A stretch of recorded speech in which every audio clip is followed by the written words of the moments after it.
우리 앞뒤 옆에 계신 분들이랑 같이 한번 인사할까요? 반갑습니다. 한 주간 고생 많으셨습니다. 네, 한 주간도 살아내시느라 참 고생하셨습니다. 특별히 또 시험 기간인 가운데 시험 공부하고 또 여러 가지 감당하시느라 정말 고생 많았는데 하나님께서 오늘 예배 가운데 여러분을 위로하시고 회복해 하실 줄 믿습니다. 말씀 가운데 힘 얻으시고 다시 한번 일어서는 우리 고등부 되기를 소원합니다. 네, 오늘은 하나님 앞에서라는 제목을 가지고 함께 말씀을 나눠보고자 합니다. PPT 띄워주시고요. 최근에 얼마 전에 제가 굉장히 슬픈 기사를 하나 봤습니다. 어떤 기사였냐면 스리랑카에서 있었던 일인데요. 그 한 감리교 신학생이 주일에 예배를 드리고 예배당을 나오는 길에 승려 4명에게 폭행을 당했다는 겁니다. 네. 이유 없이 막무가내로 스님 4분에게 폭행을 당했다는 겁니다. 이유는 잘 모르지만 막무가내로 두들겨 맞았다고 그래요. 불교가 70%가 넘는 그 스리랑카에서 그리스도인들이 이유 없이 박해당하는 것 같아서 굉장히 마음이 아팠습니다.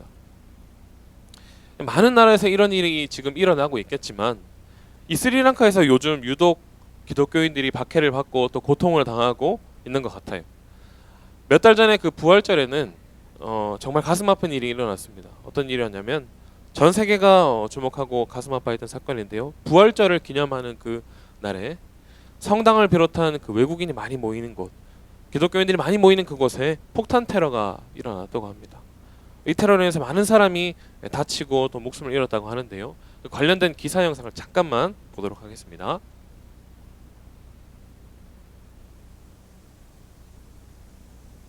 재생 한번 눌러주시겠어요?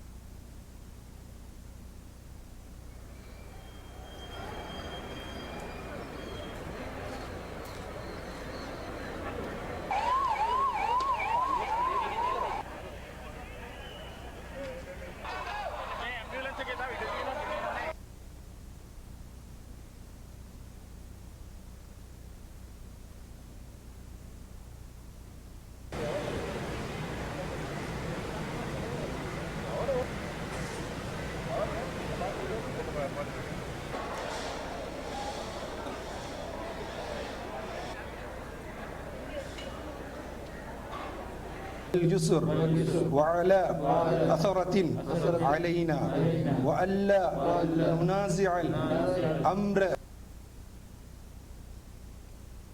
네. 저 기사가 났을 당시에는 뭐 300명 이상의 사람들이 사상을 당했다, 뭐 목숨을 잃었다 이렇게 기사가 났었는데 실제로는 뭐 200명이 조금 넘는 숫자의 사망자가 났다고 합니다. 그래도 굉장히 많은 사람이 목숨을 잃었던 그런 안타까운 사건이죠.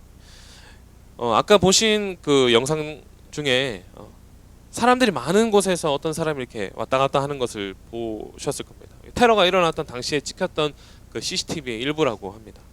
CCTV를 보고 범인이 누군지 이 사람들이 찾아냈다고 그래요. CCTV가 있으면 각종 범죄들 또 사고에서 잘잘못을 따지는데 결정적인 역할을 하곤 합니다. 확실한 증거가 됩니다. 왜냐하면 어떻게 움직이고 어떤 사람이 거기 있었고 어떤 사건이 있었는지 정확하게 기록하고 있기 때문에 이 CCTV가 있으면 누구도 다른 말을 하지 못하게 됩니다. 우리 주변에 생각보다 CCTV가 굉장히 많이 있습니다. 여기도 있고요. 교회 곳곳에 CCTV가 있습니다. 교회에서 특별히 조심하시기 바랍니다. 네, 그 인권위원회에 따르면 우리가 다니는 골목골목마다 9초에 한 번씩 CCTV에 내가 노출될 만큼 CCTV가 많이 있다고 해요. 그러니까 걸어 다니면서 9초가 지나면 하나의 CCTV에 찍히고 또 9초가 지나면 또 하나에 찍히고 이런 식으로 굉장히 많이 있다고 합니다. 한편으로 생각하면 굉장히 좀 무섭습니다. 누군가가 마음만 먹으면 내가 무엇을 하고 있는지, 어떤 일을 하고 있는지, 어떤 행동을 하는지 다 볼 수 있다는 것과 같기 때문이죠. 교통 상황을 살피기 위해서 그 설치해 놓은 CCTV, 그 CCTV만 해도 여러분 누구나 언제든 어디서든 쉽게 볼 수가 있습니다. 생각해 보세요. 나 혼자 있다고 생각했는데 나 혼자 있을 때도 누군가가 나를 지켜보고 있다고 생각하면 정말 소름 돋지 않습니까? 아무도 내가 하는 것을 알지 못할 것이라고 생각했는데 다 지켜보고 있다고 생각해 보세요. 내가 하는 하나하나 다 지켜보고 있다고 한번 생각해 보세요. 얼마나 무섭습니까? 그래서 우리는 평소에 조심히 살아야 합니다. 평소에 착하게 살아야 한다는 것이죠. 여러분, 아무도 보지 않는 것 같아도 행동과 말을 항상 조심하는 여러분 되시기 바랍니다. 그런데 여러분, 이런 CCTV보다 훨씬 더 정밀하고 지속적으로 우리를 지켜보는 분이 계신데 바로 우리 하나님이십니다. 우리 시편 121편 4절 말씀 같이 한번 읽어보도록 하겠습니다. 시작.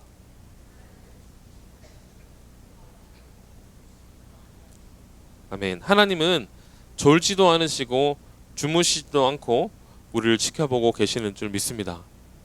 우리가 뭘 하는지 다 지켜보고 계신다는 거죠. 항상 우리를 지켜보시는 그 하나님 앞에서 우리는 과연 어떻게 살아가야 할까요? 일거수일투족 모든 것을 다 알고 계시고 다 보고 계시는 그 하나님 앞에서 우리는 어떻게 살아야 할까요? 오늘 우리는 요셉의 삶을 통해서 하나님 앞에서 어떻게 살아야 할지 함께 살펴보고 은혜를 누리고자 합니다. 여러분, 코람데오라는 말을 혹시 들어보셨는지요? 네.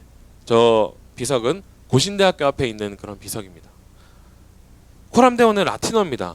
앞에서라는 뜻의 코람과 하나님이라는 데우스가 합쳐진 말입니다. 두 단어를 합치면 하나님 앞에서라는 뜻이 되죠. 더 자세히 말하면 하나님 앞에서 하나님 보시는 자리에서 내가 살아가듯 살아가라는 뜻이고, 이러한 정신으로 우리가 살아가야 한다는 뜻입니다. 성경에 많은 인물이, 우리가 알고 있는 많은 인물이 이러한 정신으로 살았어요. 하나님 앞에서 살아가는 것처럼 살아냈고, 중세시대에 종교개혁을 일으켰던 많은 종교개혁가가 이러한 자세로 살았습니다. 비록 나 혼자 있을지라도 마치 하나님이 내 앞에 계신 것처럼 생활을 하라는 그런 의미입니다.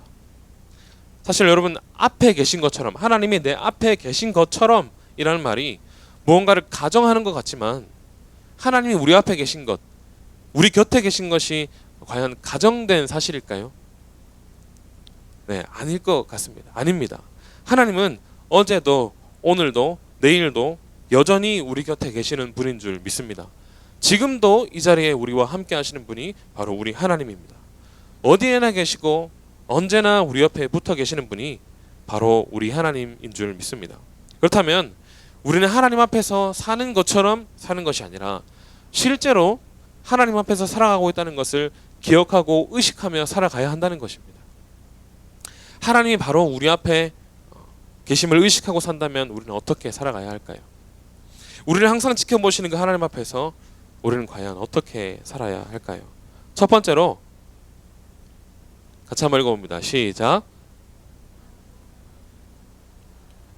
네, 우리를 항상 지켜보시는 그 하나님, 모든 것을 지켜보고 계시는 그 하나님 앞에서 살아갈 때 우리는 거룩한 불편함을 가지고 살아가야 합니다. 편하게 살아가고 싶은데 왜 불편하게 살아가라고 하는 것일까요? 오늘 본문에 등장하는 요셉이라는 사람은 불편함을 감수하며 살았던 사람이었습니다. 하나님의 사람으로, 또 하나님 앞에서 자신의 거룩함을 지키기 위해서 불편한 것들을 감내하며 살았다는 것이죠. 여러분, 제가 수능을 쳤을 때 수능에 대한 에피소드가 굉장히 많아요. 수능을 칠 때 선생님이 근처에 계셔서 그 곤욕을 치렀던 기억이 있습니다. 선생님이 제일 가까이 계셨어요. 감독 선생님이. 수능 전날 제가 그 몸이 안 좋아서 링거 맞고 몸이 굉장히 안 좋은 상태에서 예민한 상태로 그 수능 시험을 쳤습니다. 첫 번째 시간이 뭐였냐면 여러분과 똑같이 국어, 그때는 언어 영역이었는데 언어 영역 시간이었습니다. 생각보다 문제가 잘 안 풀렸어요. 몸이 안 좋고 집중하기도 어렵고 긴장도 되고 하니까 문제가 안 풀리는 겁니다. 그래도 해오던 것이 있으니까 시간을 잘 맞출 수 있을 것 같았어요. 시간에 맞춰서 내가 다 풀어낼 수 있겠구나, 그런 생각을 하고 풀고 있었습니다. 근데 당시 60문항이었던 것을 기억하는데 52번까지 풀고 20분이 남은 상황이었어요. 여러분, 20분이면 8문제 충분히 풀 수 있지 않습니까? 그죠? 네, 충분히 풀 수 있는 시간이에요. 근데 선생님이 20분 전부터 마킹하라고 하기 시작하시는 거예요. 보통 10분 전에 마킹을 하라고 하는데 이 선생님은 특이하게 20분 전부터 마킹을 하라고 막 이제 다그치기 시작하는 겁니다. 근데 이 선생님이 마침 제 앞에서 그 이야기를 하시고 제가 다 마킹을 끝날 때까지, 시험을 다 칠 때까지 하필 제 옆에서 계속 계시는 거예요. 선생님이 자꾸 시간을 얘기하십니다. 15분 남았어요, 10분 남았어요, 5분 남았어요. 마킹을 해야 한다고 계속 말씀하시는 것이 감사하기는 한데, 저를 생각해서 계속 얘기해 주시는 것이 감사하긴 한데 굉장히 좀 거슬리는 거예요. 10분 남아있고 5문제 정도가 남았는데 얼마나 재촉을 하시는지 제가 그냥 되는 대로 문제를 빨리 풀어버렸습니다. 아무리 좋은 말을 해주는 사람이라도 옆에 누군가 있고 특히나 나를 지켜보고 있다면, 계속 나를 주목해서 보고 있다면 신경이 쓰이고 불편한 마음이 들게 마련입니다. 여러분, 좋아하는 사람과 혹시 식사를 해본 적이 있는지 모르겠습니다. 내가 좋아하는 사람과. 여러분이 뭐 물론 누구랑 사귀어 본 적도 없을 거고, 네, 우리 고등부 공동체 안에서는 사귈 수도 없겠지만 누구를 좋아할 수는 있잖아요, 그죠? 그 정도는 뭐 그것까지 우리가 통제할 수는 없으니까 누군가를 좋아할 수는 있어요. 그런 기회가 잘 없지만 내가 좋아하는 사람과 단둘이 마주 앉아서 밥을 먹게 되면 어떨까요? 어떨 것 같아요? 좋아요? 네, 그런 일이 있었으면 좋겠는데, 그죠? 만약에 진짜 좋아하는 사람과 내가 단둘이 마주보고 식사를 하게 된다. 그러면 여러분, 지금 저랑 신방할 때처럼 집게 들고 가위 들고, 예? 내 고기는 내가 구워서 내가 먹겠다, 막 혼자 먹는 것처럼 그 고기 먹을 수 있겠습니까? 예. 짜장면 먹을 때 여러분 그 면치기 막 하잖아요. 예. 제 앞에서는 면치기 막 하고 얼굴에 다 검은 거 다 묻히고 막 그렇게 먹잖아요. 그렇게 다 묻혀가면서 여러분 좋아하는 사람 앞에서 밥을 먹을 수 있겠냐고요? 절대 못합니다. 절대 못하죠. 입 주변에 뭐라도 조금 묻어 있을까봐 휴지로 막 닦아가면서, 네, 그렇게 식사를 하지 않겠습니까? 평소에는 고기만 보면 막 눈이 돌아가던 여러분들이 좋아하는 사람이 내 앞에 있으면 마치 내가 채식주의자인 것처럼, 네, 그렇게 조심스럽게 막 풀만 먹고 있지 않겠습니까? 여러분, 목사님이나 강도사님 또 선생님들 중에 한 분이라도 여러분 집에 함께 하루만 있다고 상상을 해봅시다.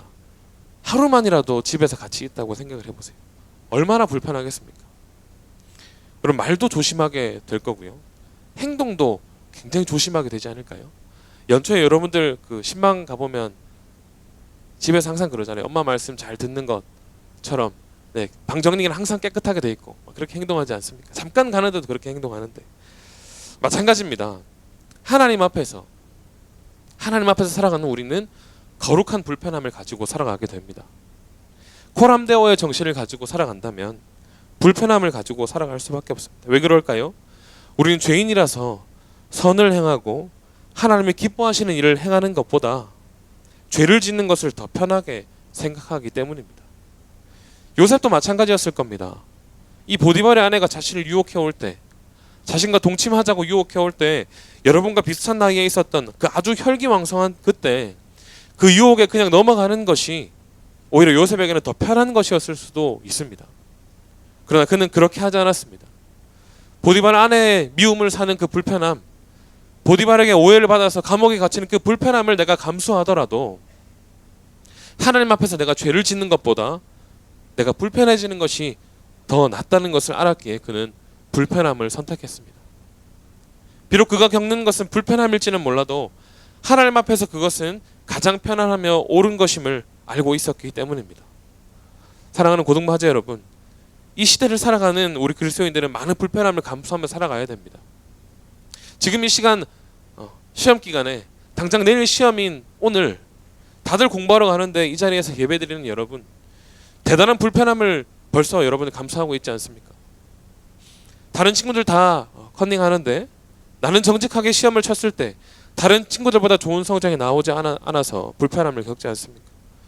그리스도인으로서 그 정체성을 지키고 하나님 앞에서 살아가는 정신을 가지고 살아간다면 우리는 어쩔 수 없이 많은 불편함을 겪고 살아갑니다. 그러나 여러분, 그 불편함은 결코 헛된 것이 아닌 줄 믿습니다. 우리 앞에 계신 그 하나님께서 보고 계시고 반드시 그 일들을 기억하시고 반전을 주시는 분이기 때문입니다. 많은 불편함을 겪은 요셉이 결국 어떻게 됐나요? 하나님께서 그를 애굽의 총리가 되게 하셨습니다. 그 하찮은 종이었던 요셉이라는 사람이 위대한 나라의 총리가 되는 그 놀라운 일들을 일어나게 하셨습니다. 사랑하는 여러분, 우리 하나님 앞에서 살아가는 코람데오의 정신으로 살아갑시다.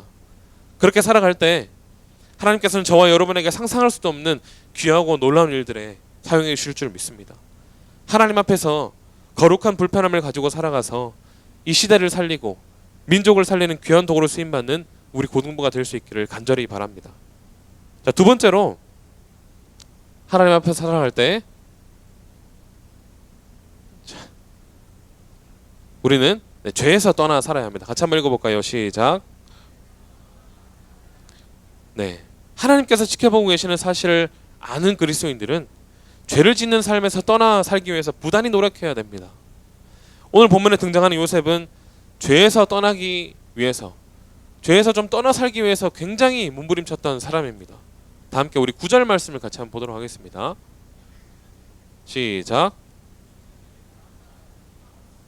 주인이 아무것도 내게 금하지 아니하였어도 금한 것은 당신뿐이니 당신은 자기 아내임이라. 그런즉 내가 어찌 이 큰 악을 행하여 하나님께 득죄하리이까. 아멘. 여러분, 아무도 보지 않을 때 단 한 사람도 나를 보지 않음을 확인했을 때 공중도덕을 잘 지키시는 편인가요? 횡단보도를 건너거나 신호를 지키거나 뭐 이런 것들에 대해서 잘 지키시는 편인가요? 네. 요즘 보니까 사람들이 많은데도 무단횡단을 하시는 분들이 굉장히 많더라고요. 정말 대담하게 그 무단횡단을 많이 하시던데 그분들을 보니까 사람이 없으면 더한 일도 하겠구나 하는 생각이 들더라고요. 얼마 전에 제가 아들과 어디를 갈 일이 좀 있었습니다. 산책을 갔었는지 카페를 갔었는지 모르겠는데 아무튼 같이 아내 없이 아들과 아마 둘이서 이렇게 어디 갔던 적이 있었어요.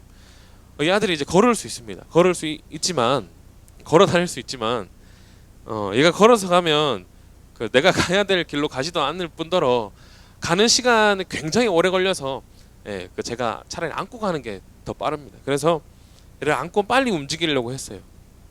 이제 길을 건너야 되는 상황이었는데 마침 이제 주위를 둘러보니까 사람도 없었고 횡단보도가 너무 멀리 있어서 그러면 안 되지만 제가 무단횡단을 하려고 했습니다. 근데 요즘 제 아들이 말도 조금 늘었어요. 시도 때도 없이 하는 말이 있는데 이거와 뭐야라는 말입니다. 제가 그 말을 많이 하나 봐요. 이거와 뭐야라는 말을 이제 쓸 줄 아는데 이제 이 두 단어를 이어서 말할 수도 있습니다. 이건 뭐야? 조금 어눌하지만 벌써 두 단어 이상을 말하는 것을 보니까 얘가 천재가 아닌가 하는 생각이 좀 들긴 합니다. 여러분, 근데 문제는 제가 무단횡단을 하려는 그 타이밍에 얘가 저를 쳐다보면서 이거 뭐야? 라고 하는 겁니다. 이거 뭐야? 이렇게 저를 보면서 엄청 또렷또렷하게 얘기하는 겁니다. 그냥 아무 의미 없이 했겠죠. 아무 의미 없이 할 줄 아는 말이 그거밖에 없어서 저 쳐다보면서 이거 뭐야? 라고 그렇게 인상을 쓰고 미간 항상 찌푸려요. 이거 뭐야? 이렇게 하는데 그렇게 했겠지만 그 말이 그 순간 저에게 이거 뭐 하는 짓이야? 라는 말로 들렸습니다. 물론 여러분 옳지 못한 일이죠. 옳지 못한 일이지만 보는 사람들이 있었어도 어떻게 저렇게 큰 죄를 지을 수가 있어? 저 사람 어떻게 저렇게 큰 죄, 무단횡단을 할 수가 있어? 라고 비난할 사람은 없었을 일이지만 그 순간 이상하게 마음에 찔림이 있고 아이의 그 지켜보는 눈이 그 찌푸린 미간이 굉장히 무섭게 느껴졌습니다. 사랑하는 고등부 하자 여러분, 작은 아이의 그 눈길 하나도 우리가 죄를 범하는 자리에 있으면 신경이 쓰이게 되고 피하게 됩니다. 하물며 우리 하나님께서 우리를 항상 지켜보시고 가까이 계시는데 죄의 자리에 있을 수가 있을까요? 죄의 자리에 있다가도 하나님께서 나를 지켜보고 계신다는 생각이 들면 당장에 그 자리에서 나오게 될 겁니다. 여러분, 지금 가지고 있는 휴대폰, 지금 손에 쥐고 있는 여러분 휴대폰, 볼펜, 성경책, 그런 물건들, 여러분이 가지고 있는 그 물건들 여러분들 마음대로 할 수 있나요? 할 수 있죠? 마음대로 여러분 가지고 뭐 던질 수도 있고 내가 뭘 할 수도 있고 찢을 수도 있고 마음대로 할 수 있습니다. 당연히 할 수 있죠. 요셉 당시에 종이라는 사람은요, 종이라는 존재는요, 바로 여러분이 가지고 있는 물건과 같은 존재였습니다. 주인이 되는 사람들은 그 종을 물건처럼 마음대로 할 수가 있었습니다. 성적인 놀이개로 쓰고 싶으면 그렇게 할 수 있는 존재였다는 거죠. 더군다나 이 보디발의 아내가 14절에서 이야기하는 것처럼 히브리 사람을 비아냥거리면서 이야기하는 걸 한번 보면 히브리 사람을 낮게 보는 풍토가 이 당시에는 있었던 것 같아요. 거기다가 히브리 종이면 정말 물건처럼 그들을 대했을 것이라는 예상을 한번 해볼 수가 있습니다.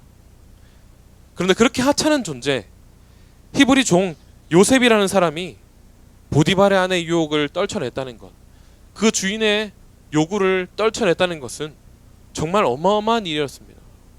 종으로서 감히 취할 수 없는 행동, 그 당시의 역사의 기록에 남을 만큼 대단한 행동을 요셉은 지금 취했다는 겁니다. 요셉이 왜 그런 행동을 했을까요? 자기가 심지어 죽을 수 있을 법한 그 위험한 일을, 그 위험을 무릅쓰고 왜 그런 일을 했을까요?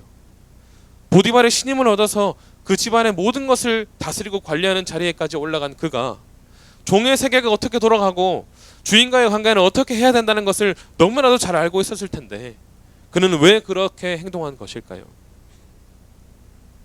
요셉은 하나님 앞에서 살아간다는 것을 알고 있었기 때문입니다.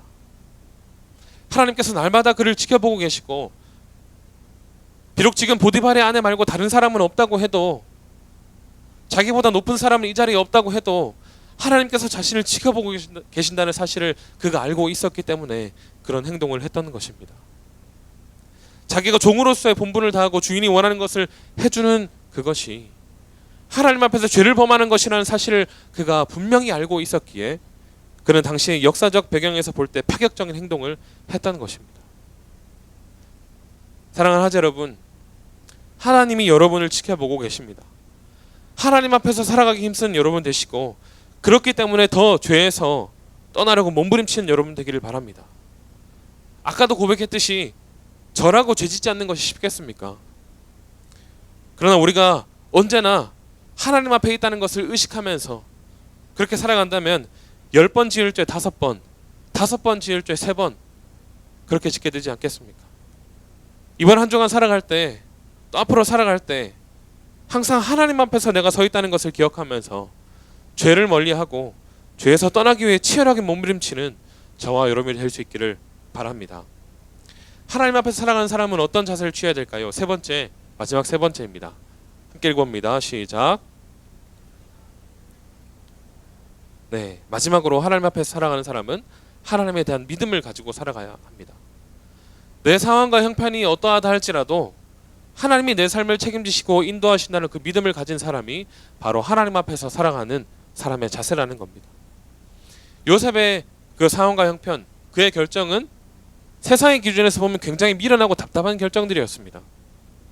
그렇게 결정하지 않았으면 편하게 갈 수 있는 길이었고 그렇게 하지 않았어도 비난하는 사람은 별로 없었을 텐데 그는 이해가 되지 않는 결정들을 많이 했습니다. 그가 어떻게 그런 결정을 할 수 있었을까요?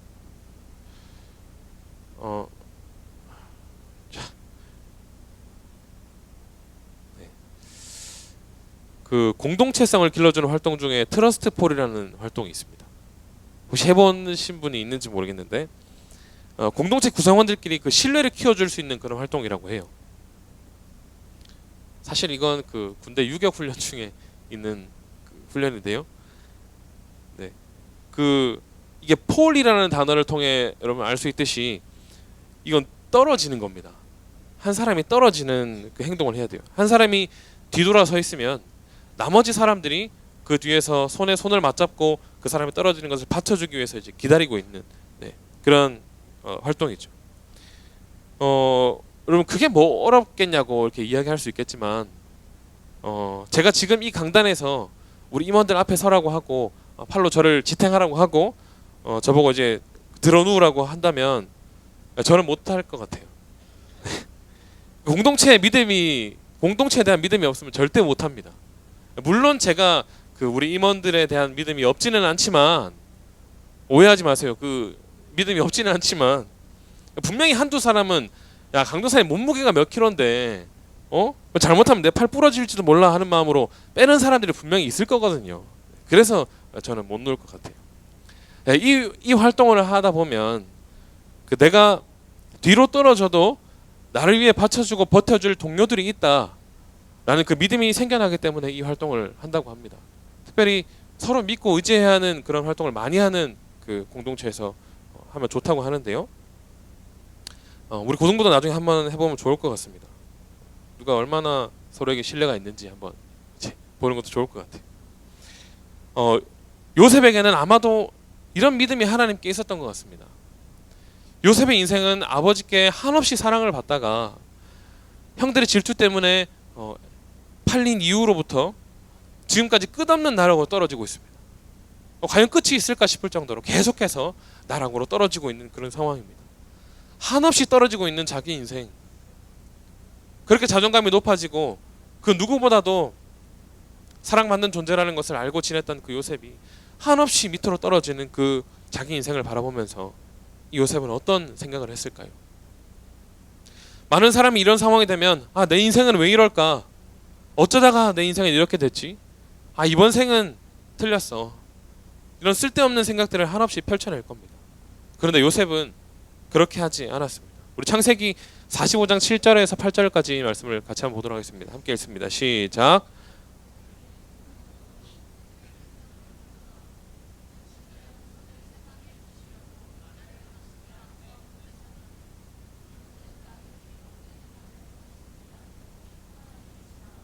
하나님이 나로 바로의 아비를 삼으시며 그 온 집의 주를 삼으시며 애굽 온 땅의 치리자를 삼으셨나이다. 아멘. 잘렸네요. 지금 겪고 있는 모든 상황을 볼 때 어떻게 일이 되지 않아도 이렇게 안 될 수 있나 싶을 정도로 실패와 좌절의 상황을 반복하는 중에도 요셉은 하나님이 자기를 이렇게 나락으로 떨어지게 하시는 이유가 반드시 있을 것이라는 그런 믿음이 있었습니다. 이런 믿음은 아버지와 형들을 다시 만난 후 그가 다시 했던 그 고백에서 확실하게 드러나고 있습니다. 하나님이 그와 함께 하시고 그의 인생을 책임지실 것을 굳게 믿고 있었기에 모든 실패의 상황과 좌절의 상황에서 요셉은 견뎌낼 수가 있었습니다. 세상이 이해할 수 없는 선택과 결정도 자기 삶을 인도하시는 하나님에 대한 확실한 믿음이 그에게 있었기에 가능한 것이었습니다. 사랑하는 하재 여러분, 여러분의 인생은 결코 시험 점수가 이끌어가는 것이 아닙니다. 여러분의 스펙과 여러분이 가게 될 직장이 그 인생을 결정하는 것이 아닙니다. 모든 것을 다스리시고 주관하시는 그 하나님께서 여러분의 삶을 이끌어 가시는 줄 믿습니다. 우리의 인생을 돌보시고 책임지시며 이끌어 가시는 그 하나님을 기억하고 하나님 앞에서 살아가기 위해 몸부림치는 저와 여러분 될 수 있기를 간절히 바랍니다. 말씀을 맺겠습니다. 텐트 중에 이런 텐트가 있다고 해요. 참 별의별 텐트가 다 있죠. 네, 별의별 텐트가 다 있습니다. 투명 텐트인데요. 이게 호텔에서 운영되는 텐트라고 해요. 그래서 대여료가 있는데 하루에 15만 원, 비싸게는 70만 원까지도 한다고 합니다. 굳이 저렇게 다른 사람이 나를 다 볼 수 있는 곳에서 지내야 하나 싶은 생각이 들기도 하지만 지내는 사람이 있다고 하니까요. 저곳에서 이제 하루 정도 이제 지내는 사람이 있다고 합니다. 저렇게 투명한 곳에 있으면 다른 사람들이 밖에서도 내가 뭘 하는지, 무엇을 하는지 다 알 수 있을 겁니다. 우리는 하나님 앞에서 저 투명 호텔에서 사는 것과 같은 상태입니다. 우리는 하나님을 볼 수 없지만 하나님은 우리를 저렇게 다 지켜보고 계신다는 거예요. 요즘 담임 목사님께서 자주 하시는 말씀인데 하나님께서는 우리가 무엇을 하는지 사진을 다 찍고 계신다고 합니다. 요셉은 아마도 이 사실을 너무나도 잘 알았던 사람 같아요. 항상 하나님 앞에서 살고 있다는 생각과 하나님이 나를 지켜보고 계신다는 사실을 기억하면서 거룩한 불편함을 감수했던 사람입니다. 죄에서 떠나기 위해서 몸부림치며 살았고요. 하나님을 향한 굳건한 믿음을 가졌던 사람이었습니다. 사랑하는 하재 여러분, 오늘 말씀을 기억하면서 코람데오, 하나님 앞에서 그 정신을 가지고 살아가는 여러분 되기를 바랍니다. 그래야 하나님과 함께 살았던 수많은 믿음의 선배들이 받은 그 놀라운 은혜와 축복을 날마다 누리는 저와 여러분 될 수 있기를 바랍니다. 하나님께서 그 인생을 책임지시는 하나님 앞에서 살아가는 그 정신을 가지고 살아가는 사람들에게 그 인생을 책임지시는 놀라운 은혜를 경험하는 저와 여러분들 될 수 있기를 간절히 바랍니다.